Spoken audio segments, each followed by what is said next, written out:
15 minutes could save you 15% or more on car insurance. Like a good neighbor, I've got your tail.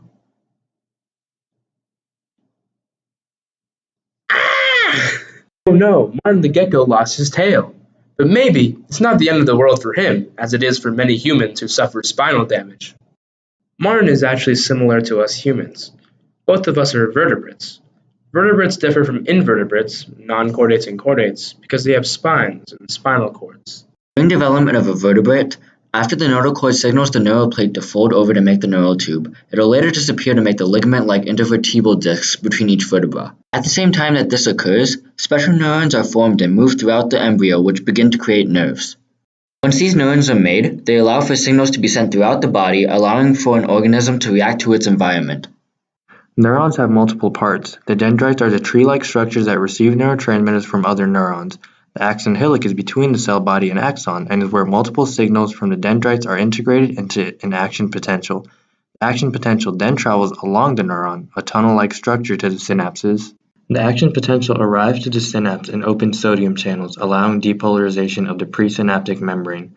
This causes calcium channels to open and allow positively charged calcium ions to enter the cell, and signal the synaptic vesicles holding the neurotransmitters to go towards the synaptic membrane and fuse with it, thus releasing the neurotransmitters into the synaptic cleft. Different neurotransmitters trigger different responses in cells. Not all cells have a receptor for a certain neurotransmitter.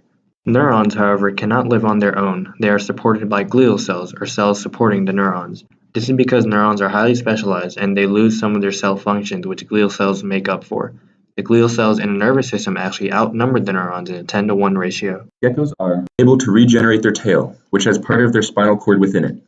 Recent research has found that geckos can do this because they have special glial cells called radial glial cells. Radial glia are a type of glial cell that change gene expression to release different proteins to alter cell behavior. Once a tail is removed, the glial cells begin to make the protein vimentin, which directs newborn cells to their location, and GFAP, short for glial fibrillary acidic protein, which aids in the development of scar tissue. Now, here we have a bar graph comparing GFAP expression in rats and a gecko, and also a cytometry model of GFAP expression in rats and a gecko. As you can see, the adult rat and the embryonic rat have higher rates of GFAP expression than the geckos. This is definitely evident for all three bars across each of the bar graphs, which explain both about GFAP expression.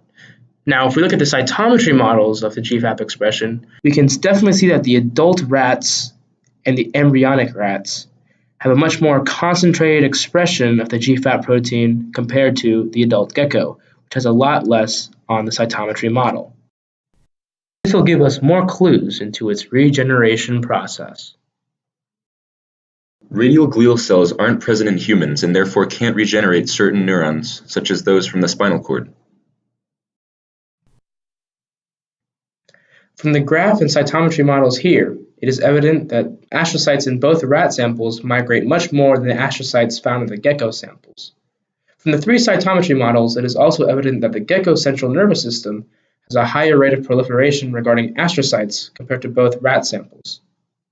What we can infer from this data is that rat astrocytes are much more prone to respond to external stimuli than gecko astrocytes, but gecko astrocytes can reproduce at faster levels than the rat astrocytes. Therefore, it is evident that different species of animals have different gene expression in their astrocytes, and these respective gene expressions have adapted to help those animals specifically in their own environments. The regenerated tail is not a perfect replica of the original tail, as it is not entirely as functional. The original tail was a bit more flexible and coordinated due to the different muscle and nerve structure in them. Because Martin is a gecko and has the ability to undergo these processes, he is able to regenerate his tail that Cliff Paul took off and live a happy, normal life. Advances in this area of study could lead to improved spinal plasticity, or the regeneration of a semi-functional spinal cord in humans, like Cliff Paul, if he were to ever injure his spine.